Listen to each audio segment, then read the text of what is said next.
Welcome on my YouTube channel JPIT Nalanda.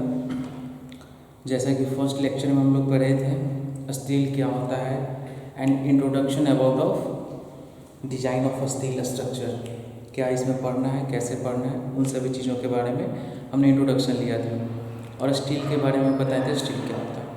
तो आज मेरा सेकेंड लेक्चर है, लेक्चर 2, जिसमें आज हम पढ़ाएंगे mechanical properties of steel. Steel का क्या क्या प्रॉपर्टीज़ होते हैं, स्टील का प्रॉपर्टीज़ क्या क्या होता है, तो कैसे पता चलेगा कि स्टील का प्रॉपर्टीज़ क्या है। स्टील का प्रॉपर्टीज़ तभी पता चलेगा जब उस पर हम अप्लाइड लोड देंगे, मीन्स कि लोड अप्लाइड करेंगे। उस पर मान लीजिए हम कुछ लोड देते हैं तो लोड कितने लोड पे टूट रहा है, कितने लोड पे उसमें इलास्टिक चेंजेज आ रहे हैं, इलास्टिक चेंज आ रहे हैं या प्लास्टिक चेंज आ रहे हैं, जो भी चीज़ है उन सभी चीज़ों में पढ़ते हैं, यानी वो प्रॉपर्टीज़ में आता है। मतलब कहने का मतलब वो विषम परिस्थिति में भी कैसा रिएक्ट करता है। किसी के इंसान का प्रॉपर्टीज़ का मतलब क्या होता है, प्रॉपर्टीज़ का मतलब ये होता है कि वो हर एक कंडीशन में वो किस तरह का बिहेव करता है, कैसा बिहेव करता है। उसी तरह स्टील के बारे में हम लोग जानते हैं कि उस पर लोड देते हैं, आप लोड अप्लाइड करते हैं तो उसमें क्या क्या चेंजेस होते हैं, क्या इलास्टिक डिफॉर्मेशन होता है कि प्लास्टिक डिफॉर्मेशन होता है कि ब्रिटल होता है, क्या होता है, वो एक तरह का प्रॉपर्टीज़ है। तो उसी तरह हम लोग जानते हैं। तो मैकेनिकल प्रॉपर्टी ऑफ स्टील में है the those properties of steel that define it's behaviour under applied load. मतलब कि लोड जैसे ही हम लोग अप्लाइड करते हैं तो अप्लाइड लोड, तो लोड को अप्लाई करने के बाद ही हम लोग को इसके बारे में इसका प्रॉपर्टी पता चलता है। कोई सीधा साधा मनुष्य कहीं बैठा हुआ तो क्या पता कर सकते हैं कि वो इंसान कैसा है, नहीं, तब तक नहीं पता कर सकते जब उस इंसान से बात नहीं करेंगे। उसी तरह स्टील में है, जब तक उस पर लोड अप्लाई नहीं करेंगे तब तक उसका प्रॉपर्टीज़ के बारे में लोग नहीं जान सकते हैं। उसी तरह मैकेनिकल प्रॉपर्टीज ऑफ स्टील जो है उसमें पाँच है। पहला इलास्टिसिटी, इलास्टिसिटी क्या होता है वो जानेंगे। सेकेंड प्लास्टिसिटी, डक्टिलिटी, ब्रिटलनेस और मैलेबिलिटी। ये 5 प्रॉपर्टीज हैं स्टील के, elasticity, plasticity, ductility, brittleness and malleability. तो इलास्टिसिटी क्या होता है, if the deformation produced in it by the load disappears completely on the removal of the applied load।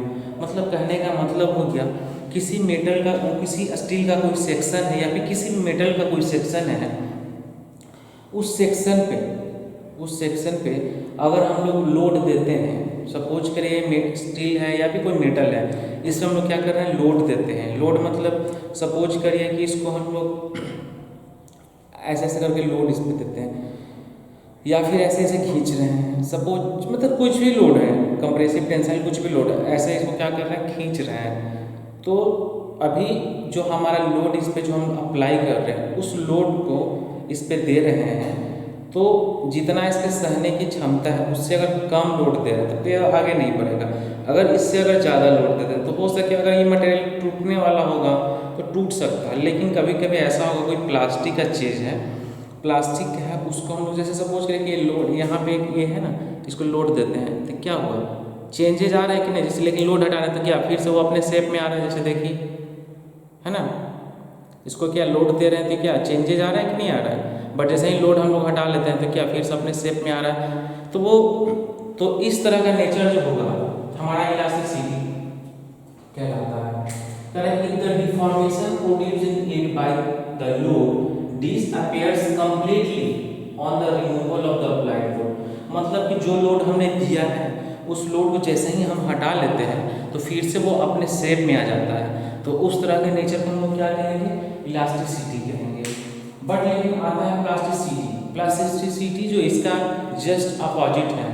Plasticity जो होता है, मान लीजिए कि यही अभी अभी हम लोग इस पर चेक किए, लोड जब दे रहे थे तो इसमें चेंजिंग आ रहा था, बट जैसे ही लोड हटा रहे थे तो फिर से अपने शेप में आ रहा था। लेकिन ऐसा सब कुछ ऐसा केस होगा, कोई ऐसा मेटल होगा जिस पे लोड तो दे रहे हैं, लोड क्या कर रहे हैं, दे रहे हैं, उसमें चेंजिंग भी हो रहा है, लेकिन जैसे ही लोड है उसमें हटा रहे हैं तो कुछ ना कुछ उसमें डिफ्लेक्ट रह जा रहा है, तो उसको हम क्या कहेंगे, प्लास्टिसिटी। तो प्लास्टिसिटी का डेफिनेशन क्या होता है, a solid material remains permanently deform due to the application of load above the elastic limit. जैसे ही इलास्टिक लिमिट से कुछ ज़्यादा एक्स्ट्रा लोड देते हैं तो हमारा किस में आ जाएगा, प्लास्टिसिटी में आ जाएगा।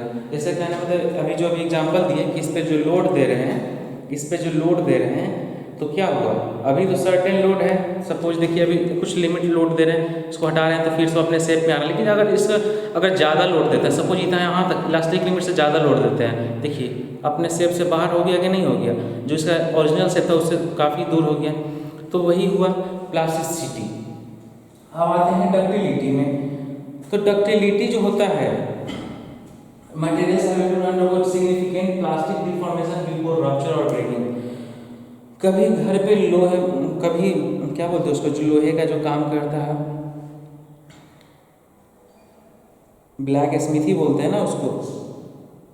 तो सपोज करें कि ब्लैक स्मिथी के पास गए, जिसको लोहार बोलते हैं, वो क्या करता है, लोहे को हीट करता है, हीट करने के बाद उसको एक प्रॉपर शेप देता है। जैसे कि मान लीजिए कोई कुदाल बनाता है, तो कुदाल, चाकू या फिर कुछ भी चीज़, ऐसी चीज़ है जो उसका शेप प्रोवाइड करता है। वो क्या करता है, किस नेचर के कारण करता है, उसमें डक्टिलिटी नहीं होता है। क्या होता है, डक्टिलिटी। डक्टिलिटी का मतलब होता है कि किसी मेटल पीस पे अगर हम लोग लोड अप्लाइड कर रहे हैं, तो क्या हो रहा है, वो फैलता जा रहा है, उसका क्या होगा, सेक्शन क्या होगा, बड़ा होते जाएगा, फैलते जाएगा, लंबाई में भी और चौड़ाई में भी क्या होगा, फैलेगा या फिर फैलेगा, और लेकिन फैल भी रहा और टूटेगा भी नहीं। सबसे बड़ी चीज़ है कि वो रप्चर भी नहीं करना चाहिए। अगर रप्चर, जैसे लोड दे रहे हैं, अगर वो रप्चर कर रहा है तो आएगा क्या, ब्रिटलनेस उसको कहेंगे। क्या कहेंगे, ब्रिटलनेस। लेकिन लोड दे रहे हैं, लोड प्रोवाइड कर रहे हैं, लोड देने के बाद भी वो टूट नहीं रहा, वो फैल रहा है, तो उसको हम लोग कौन सा नेचर कहेंगे, क्या बोलेंगे, डक्टिलिटी। ब्रिटलनेस तो हम लोग समझ रहे हैं। ब्रिटलनेस क्या होता है, लोड अप्लाइड करते हैं, उसमें बिना कोई प्लास्टिक चेंजिंग, बिना कोई चेंजिंग हुए और अचानक से टूट जाता है। जैसे कोई ईंट का टुकड़ा है, ईंट का टुकड़ा पर सपोज करिए हम लोग दे रहे हैं, लोड दे रहे हैं, तो क्या उसमें क्या प्लास्टिक डिफॉर्मेशन होता है, नहीं होता है। वो होता है क्या है, उस पर जैसे ही लोड हम लोग प्रोवाइड करते हैं तो वो होता है कि वो टूट जाता है, तो वो कैसा नेचर का हो गया, ब्रिटल नेचर का हो गया। उसके बाद एक फिफ्थ नंबर टर्म आता है मैलिएबिलिटी। तो मैलिएबिलिटी होता है when a metal can be rolled or hammered into thin sheet. The property of metal is termed as malleable, and such type of significant property is called as malleability. तो malleability हुआ क्या कि उसको hammer के द्वारा या फिर किसी चीज़ के द्वारा उसको पीट के उसको एक थीन शीट प्रोवाइड कर सकते हैं। थीन शीट का मतलब क्या हो, पतला चादर के रूप में बना सकते हैं। तो उस तरह का नेचर को हम लोग क्या कहेंगे, मैलिएबल, यानी कि वो जो मेटल होगा या फिर वो कोई मेटल होगा या फिर स्टील होगा, उसको हम लोग क्या कहेंगे, मैलिएबल कहेंगे। लेकिन इस तरह की जो प्रॉपर्टी उस चीज़ में मेटल में पाया जाएगा उसको क्या कहेंगे, मैलिएबिलिटी। ठीक है, तो हम लोग आगे बढ़ते हैं। स्टील का क्या क्या प्रॉपर्टीज होता है, ये तो था कि मेटल का प्रॉपर्टीज हो गया। हम लोग स्टील का प्रॉपर्टीज हम लोग पढ़ते हैं, लेकिन उसके पहले एक मैलिएबिलिटी का जो डेफिनेशन है, वो डेफिनेशन हम लोग क्या करते हैं, उसको लिख देते हैं। क्या होता है मैलिएबिलिटी,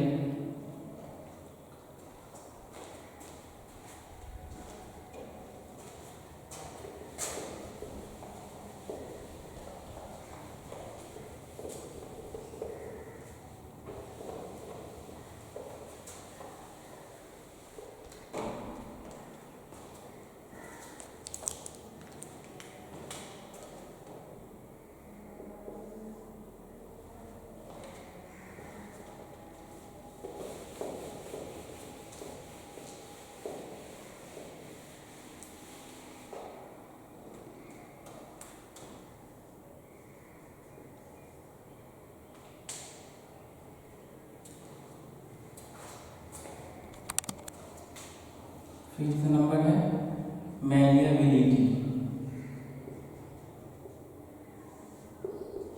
तो मैलिएबिलिटी होता क्या है, when a metal can be rolled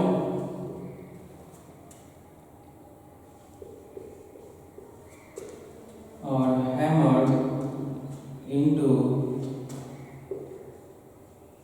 thin sheets. The property of metal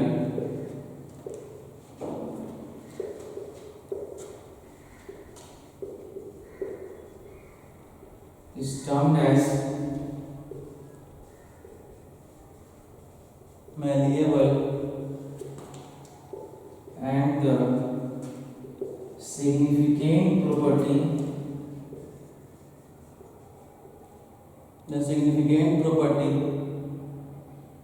या फिर सिग्निफिकेंट प्रॉपर्टी जब टर्म कर सकते हैं। Significant term is called as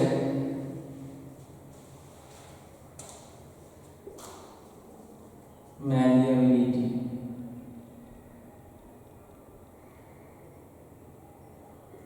ठीक है, ये हो गया हमारा malleability. When a metal can be rolled और hammered into thin sheets the property of metal is termed as malleable and significant term is called malleability.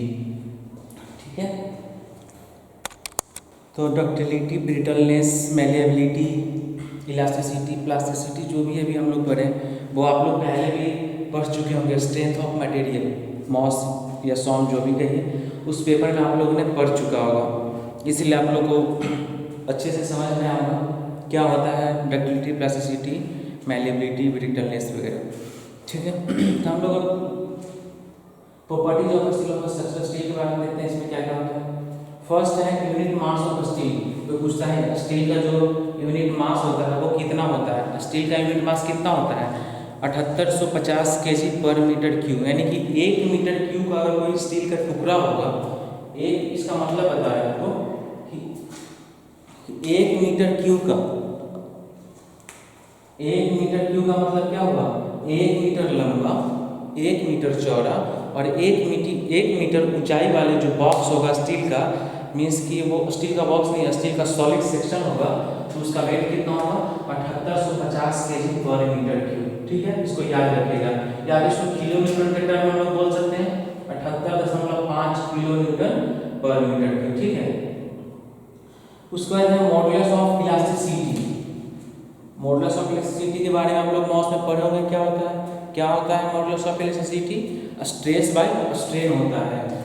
Stress by strain होता है, moss में पढ़े थे ना stress by strain.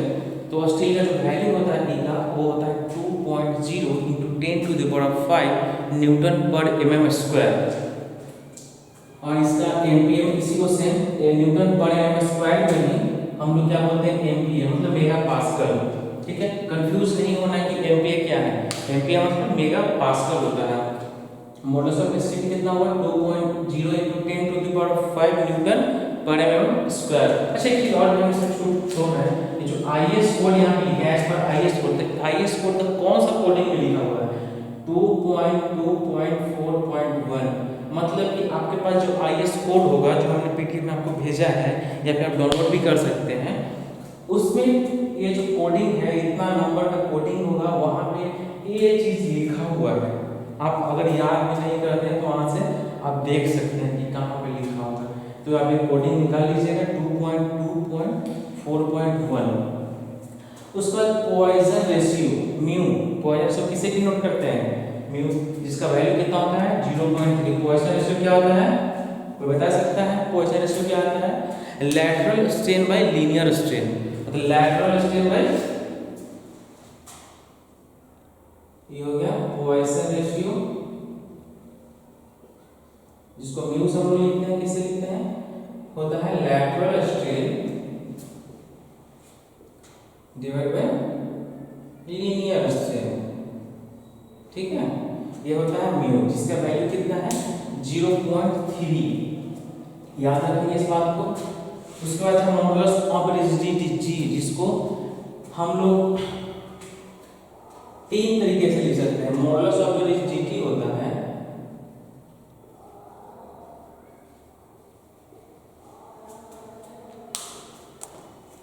Modulus of rigidity होता है, उसको हम लोग डिनोट करने के लिए हैं 3 तरीके से। पहला ए सी एंड जी, इसको ऐसे ना लिख करके हम लोग ऐसे भी लिख सकते हैं, जो आपको हमेशा याद रहेगा rigidity, modulus of rigidity.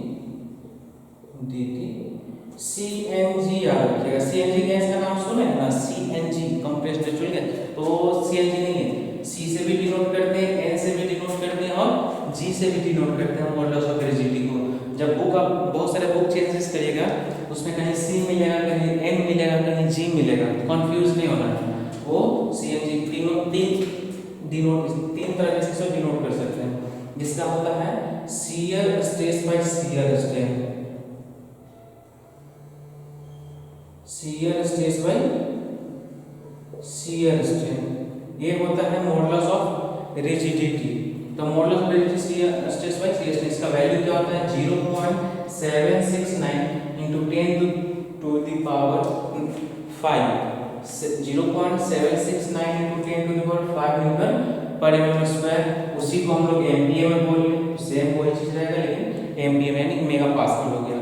Coefficient of thermal expansion, thermal expansion coefficient of thermal expansion क्या होता है 12 इंटू यानी 12 इंटू 10 टू द -6 पर डिग्री सेंटीग्रेड। इसको तो हमेशा याद रखेंगे, इसका वैल्यू जो होता है हमेशा याद रखेंगे, ये काम आने वाली चीज है।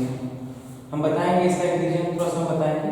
इसका मेल्टिंग पॉइंट होता है 1530 डिग्री सेंटीग्रेड। इसका मेल्टिंग पॉइंट कितना होता है, मेल्टिंग पॉइंट का मतलब समझ में आता है वो कितना हीट में वो गल जाए, मेल्ट कर जाए, तो होता है मेल्टिंग पॉइंट। कितना डिग्री सेंटीग्रेड है 1530 डिग्री सेंटीग्रेड। उसके बाद coefficient of contraction, coefficient of contraction क्या होता है, इसका जो वैल्यू होता है 6.7 इंटू 10 टू द -6 पर डिग्री सेंटीग्रेड। एक्सपेंशन का मतलब होता है हीट देने के बाद एक्सपेंड करना। कॉन्ट्रैक्शन का मतलब हीट अगर मतलब कम कर रहे हैं, निगेटिव के फॉर्म में जा रहे हैं, तो वो क्या होगा, वो कॉन्टैक्ट करेगा, वो उसका मॉलिक्यूल होगा एक दूसरे के पास आना, तो वो कॉन्ट्रैक्शन होगी। तो 6.7 इंटू 10 टू द -6 पर डिग्री सेंटीग्रेड इसका वैल्यू होता है। कोएफिशिएंट ऑफ थर्मल एक्सपेंशन जो वैल्यू है 12 पर डिग्री सेंटीग्रेड। आप लोग से क्वेश्चन है कि हम लोग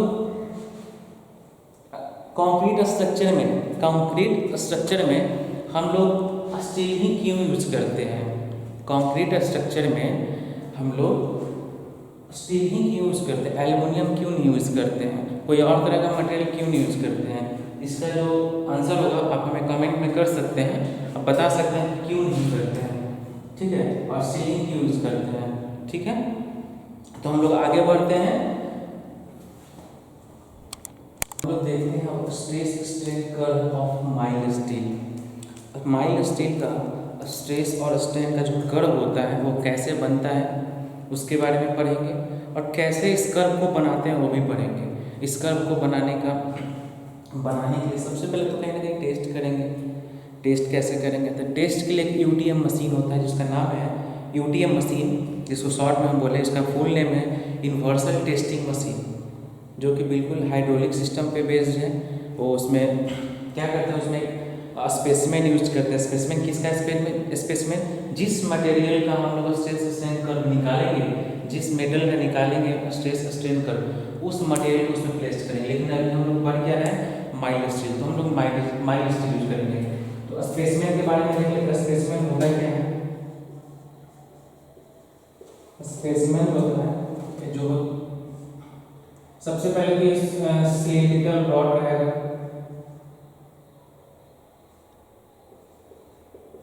सिलिंड्रिकल रॉड रहेगा पहला। किसका रहेगा सिलिंड्रिकल रॉड, वो स्टील का रहेगा, ठीक है। सेकेंड इसका गॉज लेंथ कितना होगा 2.0 इंचेस, 2.0, इसको ऐसे कर देते हैं 2.0 इंचेस लिख देते हैं। उसके बाद तीसरा नंबर जो होता है A/D ratio, length bye diameter ratio, कितना होना चाहिए 4 होना चाहिए, कितना होना चाहिए 4 होना चाहिए, ठीक है। उसके बाद चौथा डाया ऑफ मिडिल सेक्शन कितना होना चाहिए 0.5 इंचेस होना चाहिए, ठीक है। तो ये हमारा स्टील का क्या हो गया स्पेसिमेन का मतलब क्या हुआ, जिस स्टील को हम लोग को जिस स्टील को हमको यूनिवर्सल टेस्टिंग मशीन पे यूज करना है अपने लोड अप्लाई करने के लिए, क्या उसका कर्व बनेगा, कैसे बनेगा। तो ये स्पेसिमेन का क्राइटेरिया होना चाहिए। जो स्टील सबसे पहले तो स्टील कैसा होना चाहिए, वो सिलेंडर के फॉर्म में होना चाहिए, सिलिंडर रॉड होना चाहिए। सेकेंड उसका गॉज लेंथ कितना होना चाहिए 2.0 इंचेस होना चाहिए। तीसरा L/D ratio, length bye diameter ratio कितना होना चाहिए 4 होना चाहिए। मतलब उसका जो डायमीटर होगा उससे 4 गुना उसका क्या होना चाहिए लेंथ होना चाहिए। और डाया ऑफ मिडिल सेक्शन, जो बीच का जो सेक्शन उसको कहने का मतलब हो गया इसका लेंथ कितना होना चाहिए, इस अनुसार से तो 2 इंच, क्योंकि देखिए यहाँ पे डाया ऑफ मिडिल सेक्शन तो दे दिया है 0.5 इंच, तो मिडिल सेक्शन का है या फिर कहीं और का सेक्शन का है, वो अगर सिलेंड्रिकल है तो उसका डायमीटर कितना होगा 0.5 ही होगा ना। 0.5 का 4 टाइम्स कितना होता है 4, यानी कि 0.5 का सॉरी जो 4 टाइम्स होगा क्या होगा 2 इंच होगा, 0.5 into 4 क्या होगा 2 होगा। तो गॉस लेंथ कितना आ गया 2, यानी कि L/D रेशियो कितना होना चाहिए 4 होना चाहिए। तो समझ गए। उसको क्या करते हैं यूटीएम मशीन पे उसको प्लेस करते हैं। सपोज ये स्पेसमैन है हमारा, इसको क्या करते हैं यूटीएम मशीन पे प्लेस किए, ये इधर से एक जॉब रहता है, इधर से जॉब, इधर से दोनों को क्या क्या होल्ड करके रखे रहते हैं। और जैसे जैसे लोड बढ़ाते हैं तो दोनों साइड में इधर इधर की ओर खींचता है, ये इधर की ओर खींचता है, ठीक है। मतलब एक साइड यानी कि इसमें जो यूटीएम में जो होता है एक साइड क्या होता है फिक्स होता है, और एक साइड का लोड है ऊपर की ओर उसको खींचता है, ऐसे पीछे से फिक्स है, इसको ऊपर से ऐसे खींचता है, ठीक है, ऐसे ऊपर की ओर से खींचता है। तो खींचेगा तो सबसे पहले तो क्या होगा, इसका जो डायमीटर अगर ये डक्टाइल नेचर का है तो सबसे पहले इसमें क्या होगा लेंथ बढ़ेगा। जब लेंथ बढ़ेगा, सेम मटेरियल है, मटेरियल का वॉल्यूम सेम है, तो वॉल्यूम में तो चेंजिंग नहीं होगा, जितना वॉल्यूम उतना ही रहेगा, लेकिन इसका जो डायमीटर है वो डायमीटर क्या होगा छोटा होते जाएगा डायमीटर। इसको खींचेंगे तो क्या होगा, ये पतला होगा कि नहीं होगा, पतला बीच में पतला हो जाएगा, तो पतला होने का मतलब क्या हो डायमीटर उसका कम होगा, लेकिन लेंथ क्या बढ़ रहा है बढ़ रहा है, लेंथ बढ़ेगा लेकिन डायमीटर क्या होगा छोटा होते जाएगा। डायमीटर जब छोटा होगा तो एक केस ऐसा आएगा जब उस पर हम लोग लोड बढ़ाते जाएंगे तो ऐसा होगा कहीं ना कहीं हो जाकर ब्रेक कर जाएगा। ब्रेक करेगा कि नहीं करेगा, ब्रेक करेगा। तो उस तरह का अगर ब्रेक करता है तो उस तरह का जो फेलियर होता है उसको हम लोग बोलते हैं कौन सा फेलियर, कप कोन फेलियर। क्या बोलते हैं कप कोन फेलियर।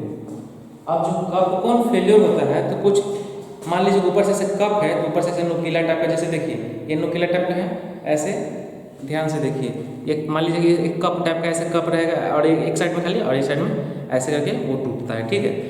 तो सेम उसी तरह से कंपाउंड फेलियर, लेकिन दोनों के बीच का जो एंगल होता है, जो एंगल बनता है वो 45 डिग्री होता है। कितना डिग्री का 45 डिग्री का compound failure with 45 degree angle, ठीक है। ये तो हमारा हो गया कैसे फेल किया। उसी को हम लोग क्या करते हैं अब ग्राफ में हम लोग बनाते हैं।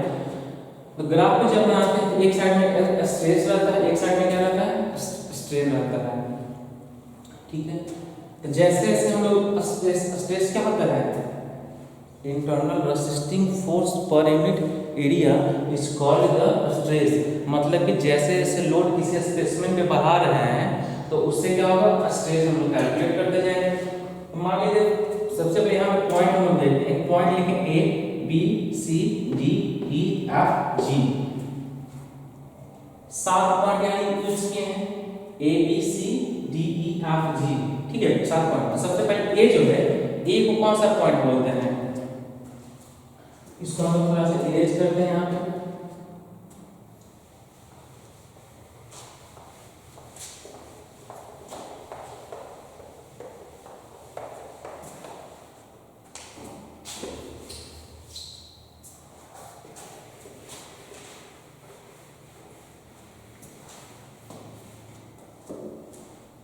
ये जो पॉइंट है ए, इस पॉइंट को क्या बोलते हैं आप लोग पढ़े होंगे मॉस में, आपको याद आ रहा होगा कि इस पॉइंट को हम लोग बोलते थे limit of proportionality.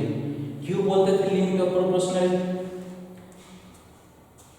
Limit of proportionality का मतलब हुआ कि यहाँ तक का जो stress versus strain, stress versus strain वो बिल्कुल लीनियर शो करता है। मतलब यहाँ पे जो लोड देते हैं यानी कि स्ट्रेस प्रोवाइड करते हैं, स्ट्रेन जो होगा उसके अकॉर्डिंग जो हमारा यहाँ का जो ग्राफ बनेगा बिल्कुल स्ट्रेट होगा। यहाँ पे लोड देंगे हटा लेंगे तो फिर से वो अपने शेप में आ जाएगा, बिल्कुल इलास्टिक होगा।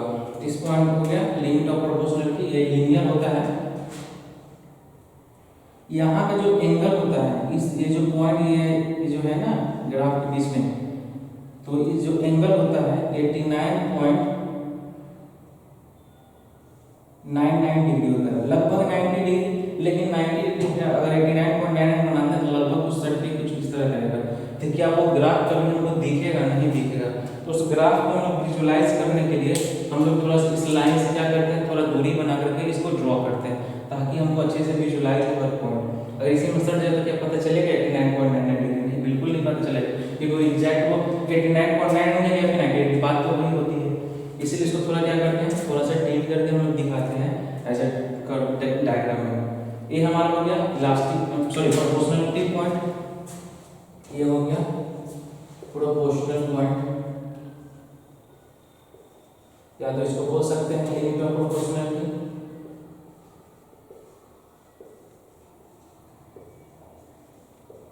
फिर सेकेंड पॉइंट बी हो गया इलास्टिक पॉइंट, ठीक है, यहाँ से ओ कर दीजिए, तो ओ से हो गया लिमिट ऑफ ओ, ये हो गया लिमिट ऑफ प्रोपोर्शनलिटी, अगर ओ से बी कर देते तो हो गया इलास्टिक लिमिट। क्या हो गया, इलास्टिक लिमिट हो गया। सी क्या होता है, ये होता है यील्ड पॉइंट। क्या होता है, यील्ड पॉइंट। सी जो हो गया इसको बोलते हैं अपर यील्ड पॉइंट। सी को क्या बोलेंगे, अपर यील्ड पॉइंट, ठीक है। और डी को क्या बोलेंगे, lower yield point, lower yield point, ठीक है, हो गया। डी हो गया हमारा लोअर यील्ड पॉइंट। और ये जो डीई का कोई स्पेसिफिक कोई नाम नहीं होता, लेकिन डीई एक रेंज होता है। डीई क्या होता है, रेंज होता है। इसको हम लोग क्या बोलते हैं, डी को प्लास्टिक रीजन, क्या बोलते हैं, प्लास्टिक रीजन बोलते हैं। उस पर एफ जो है, एफ कौन सा पार्ट हो गया,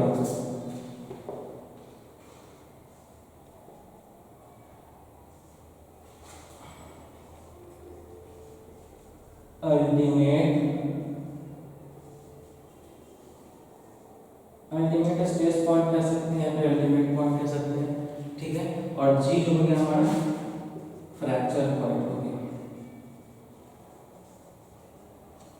ठीक है। ओ हो गया प्रोपोर्शनल पॉइंट, बी हो गया हमारा इलास्टिक पॉइंट, और सी जो हो गया अपर यील्ड पॉइंट, डी जो हो गया हमारा क्या हो गया परफेक्ट, इसको प्लास्टिक रीजन बोल सकते हैं। और एफ हो गया अल्टीमेट स्ट्रेस पॉइंट, जी हो गया हमारा फ्रैक्चर पॉइंट, ठीक है। ये हो गया हमारा स्ट्रेस असेंट डायग्राम। और इसके लिए जो स्ट्रेस असेंट डायग्राम बनाना है, तो इसमें हम लोग एक स्पेसिमेन यूज किए थे जिसका क्या था, लेंथ डाया हम लोग पढ़ लिए थे। क्या होता है लेंथ, गॉज लेंथ क्या होता है 2 इंच होता है, और इसका डाया ऑफ मिडल सेक्शन कितना होता है 0.5 इंचेस, और इसका L/D रेशियो कितना होता है, L/D रेशियो 4 होता है, ठीक है। तो ये हमारा हो गया स्ट्रेस असेंट डायग्राम हो गया। तो हम लोग अब पढ़ते हैं नेक्स्ट क्लास में, लेक्चर 3 पढ़ेंगे हम लोग बाद में, मतलब नेक्स्ट डे, ठीक है। और इस वीडियो को अच्छे से देखिए, और जो हम क्वेश्चन पूछे थे वो क्वेश्चन आप लोग याद रखिएगा।